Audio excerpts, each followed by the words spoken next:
Gurmagat Kirloch, this day 3 years ago, the majority of the voters in Ireland voted to amend Bunreacht na Éireann to repeal the 8th Amendment and to make abortion services free and legally and safely available for women in Ireland.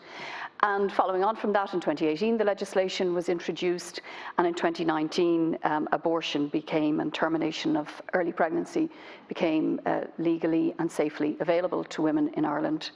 And it has worked for many women and many women in crisis pregnancies, but the legislation has not been perfect, and the provision of early termination of pregnancy services is not perfect. Thankfully, at the time the legislation was introduced, there was a commitment to have a review after 3 years, and I think that was prescient. But I rise today to ask you, Leader of the House, to raise with the Minister for Health the promised review of the provision of terminacy of pregnancy services in Ireland, because many women, many women have availed of the service, particularly in a crisis situation, with 98% of terminations taking place before 12 weeks. But for some women who are disadvantaged and in very disadvantaged situations, the legislation has further disadvantaged them.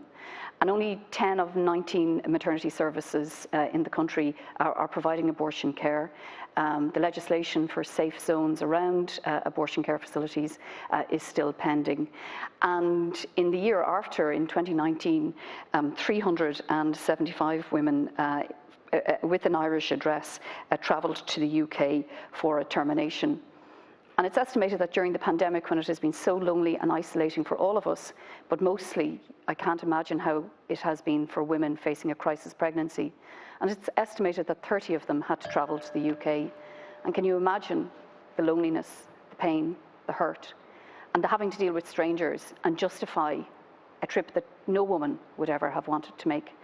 So, Leader, I ask you to ask the Minister for Health to advise the House on what arrangements he's made for the review of the legislation, specifically to confirm that it will be an expert, independent chair that will be assigned, that he will engage all stakeholders, most critically the women who have availed of abortion services here in Ireland, but also in the UK, and those who have been charged with the provision of abortion care in the UK, so that the recommendations can be evidence-based and can be promptly made. Thank you, Senator.